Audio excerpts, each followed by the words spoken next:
Hello students of 11th class, Jha study circle में आपका स्वागत है। आज हम आपकी ज्योग्राफी की बुक का चैप्टर 1 भूगोल एक विषय के रूप में पढ़ेंगे। स्टूडेंट्स, भूगोल शब्द, ज्योग्राफी शब्द का सर्वप्रथम प्रयोग जो किया था वो इरास्टोस्थेनिस नाम के एक ग्रीक विद्वान ने किया था। और इन्होंने ज्योग्राफी शब्द का जो मीनिंग बताया था वो ये है जियो का मतलब है पृथ्वी, और ग्राफी का मतलब है वर्णन। मतलब भूगोल शब्द का पूरा अर्थ हो गया पृथ्वी का वर्णन। ओके स्टूडेंट्स, मतलब भूगोल शब्द का अर्थ होता है पृथ्वी का वर्णन। वैसे ये तो ज्योग्राफी शब्द की मीनिंग है पृथ्वी का वर्णन पर, लेकिन यदि भूगोल शब्द की बात करें तो भूगोल का मतलब है भू का मतलब भूमि और गोल का मतलब गोल, मतलब पृथ्वी गोल है। ये है भूगोल शब्द का अर्थ। ओके स्टूडेंट्स, अब यदि हम बात करें पृथ्वी और प्रकृति और मानव के सामंजस्य की, ठीक है, तो भूगोल जो सब्जेक्ट है, भूगोल जो विषय है वो आधारित है मानव और प्रकृति के समन्वय पर, मानव और प्रकृति के समन्वय पर ही आधारित है। ठीक है, और मानव जो है वो प्रकृति के साथ समझौता करता है तभी वो अपना विकास कर पाता है। ठीक है, और ये समझौता मानव दो तरीके से करता है, एक तो अनुकूलन एडेप्टेशन और दूसरा है मॉडिफिकेशन मतलब अपरिवर्तन। अनुकूलन के अंतर्गत मानव का प्रकृतिकरण होता है। ठीक है, अनुकूलन का अर्थ है मानव का प्रकृतिकरण। ठीक है, मानव के प्रकृतिकरण का मतलब मानव खुद को प्रकृति के अनुसार ढालता है या फिर प्रकृति मानव को अपने अनुसार ढालती है। मतलब यदि आप ठंडे इलाकों में जाएंगे तो आपको स्वेटर पहनना ही पड़ेगा, और यदि आप गर्म इलाकों में जाएंगे तो आपको सूती वस्त्र के कपड़े पहनने ही पड़ेंगे। तो ये है मानव का अनुकूलन। अब बारिश वाले मौसम में आपको छाता लेना ही पड़ेगा, ये है मानव का प्रकृतिकरण। ठीक है, तो ये है अनुकूलन, मतलब मानव अपने आप को प्रकृति के अनुकूल ढालता है।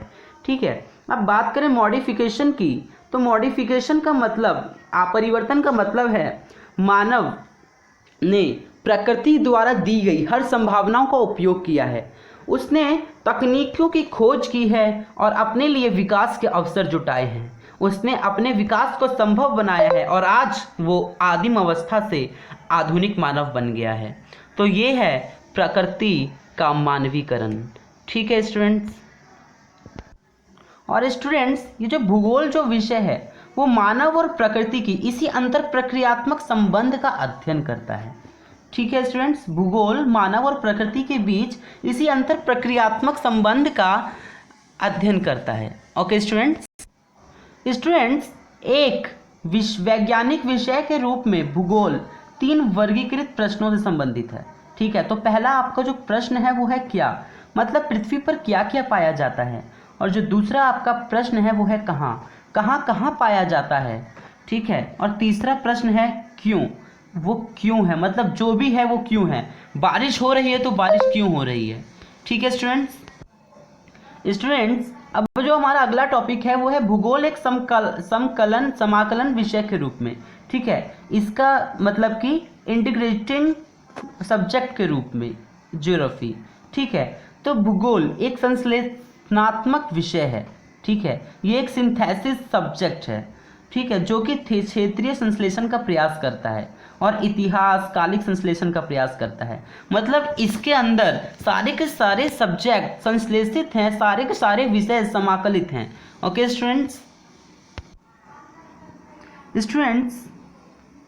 ये आपका एक डायग्राम है जिसमें कि आपको बताया गया है कि कैसे जो भूगोल ज्योग्राफी सब्जेक्ट है वो अन्य बाकी के सब्जेक्ट्स के साथ संबंध रखता है। ठीक है, तो ज्योग्राफी एक ऐसा सब्जेक्ट है जो बाकी सभी सब्जेक्ट के साथ संबंधित है, इसे आप सभी के साथ जोड़ करके देख सकते हैं। ओके स्टूडेंट्स,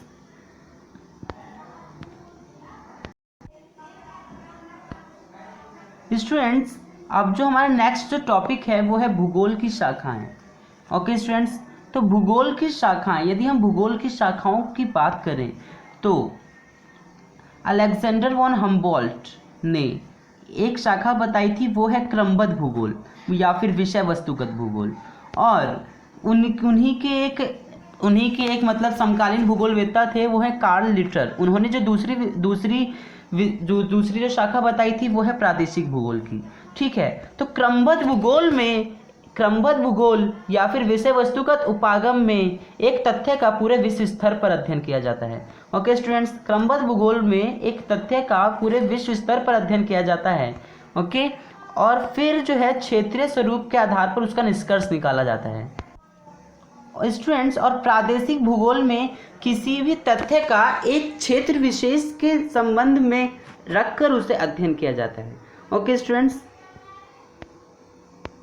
अब स्टूडेंट्स अभी हमने भूगोल के दो उपागम क्रमबद्ध और प्रादेशिक भूगोल का अध्ययन किया है। ठीक है, भूगोल के दो उपागमों का हमने अध्ययन किया है।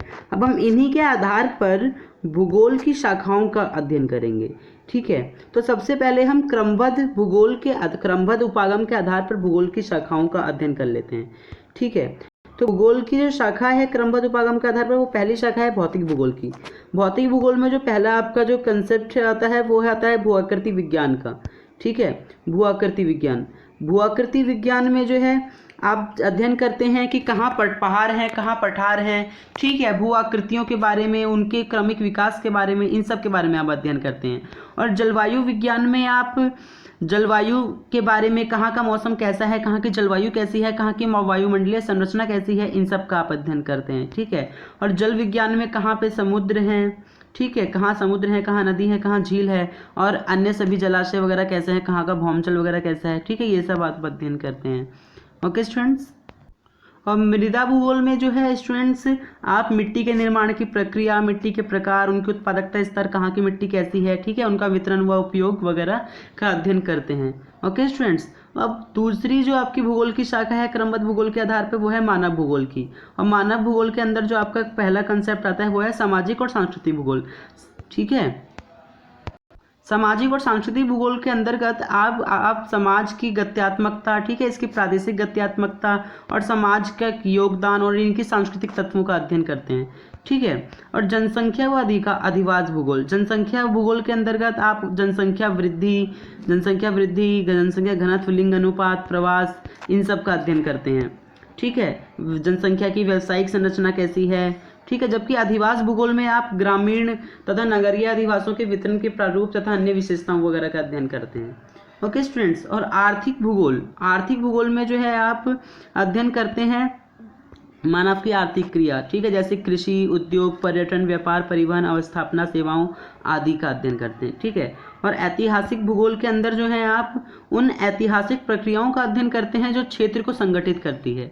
ठीक है, प्रत्येक प्रदेश वर्तमान स्थिति में आने के पूर्व ऐतिहासिक अनुभवों से गुजरता है, और भौगोलिक तत्वों में भी उनमें भी समसामयिक परिवर्तन होते रहते हैं। और इसी की व्याख्या, भौगोलिक परिवर्तनों की व्याख्या जो है ऐतिहासिक आधार पर आप समझते हैं ऐतिहासिक भूगोल के अंदर। ओके स्टूडेंट्स, अब राजनीतिक भूगोल, मतलब कहाँ की राजनीति कैसी है। ठीक है, निकट पड़ोसी इकाइयों के बारे में आप जानते हैं। ठीक है, वैन्यासिक संबंध के बारे में आप जानते हैं, निर्वाचन क्षेत्रों का अध्ययन आप करते हैं। ठीक है, इसी के अंतर्गत। ओके स्टूडेंट्स, तीसरी जो आपकी शाखा है क्रमबद्ध भूगोल के अंतर्गत वो है जीव भूगोल की। ठीक है, अब स्टूडेंट जीव भूगोल की ये जो शाखा है तीसरी शाखा, इसके अंतर्गत आप ये सारे कंसेप्ट्स पढ़ते हैं। ठीक है, तो पहले जो कंसेप्ट है वो है जीव भूगोल। इसमें जो है आप पशुओं, उनके निवास क्षेत्र के स्थानिक, इन सब का अध्ययन आप करते हैं। ओके स्टूडेंट्स, कि कहाँ पे कौन से जीव वगैरह पाए जाते हैं। वनस्पति भूगोल में अंतर्गत प्राकृतिक वनस्पति का आप अध्ययन करते हैं। ठीक है, और उनके निवास क्षेत्र का अध्ययन करते हैं। आप पारिस्थितिक विज्ञान में आप जो है इनमें प्रजातियों के निवास स्थिति क्षेत्र वैज्ञानिक अध्ययन करते हैं। ठीक है, और पर्यावरण भूगोल में आप कहाँ का पर्यावरण वगैरह कैसा है, भूमि ह्रास, प्रदूषण, संरक्षण आदि वगैरह का अध्ययन करते हैं। स्टूडेंट्स, अब जो है प्रादेशिक उपागम, प्रादेशिक उपागम पर आधारित भूगोल की शाखाओं का भूगोल की शाखाओं की बात करते हैं। ठीक है, इसमें जो पहला है आपका वृहद, मध्यम और लघु स्तरीय प्रादेशिक क्षेत्रीय अध्ययन। ठीक है, और दूसरा है ग्रामीण इलाका नियोजन तथा शहरीय नगर प्रयोजन सहित प्रादेशिक नियोजन। ठीक है, तीसरा है आपका प्रादेशिक विकास, चौथा है प्रादेशिक विवेचना व विश्लेषण। ठीक है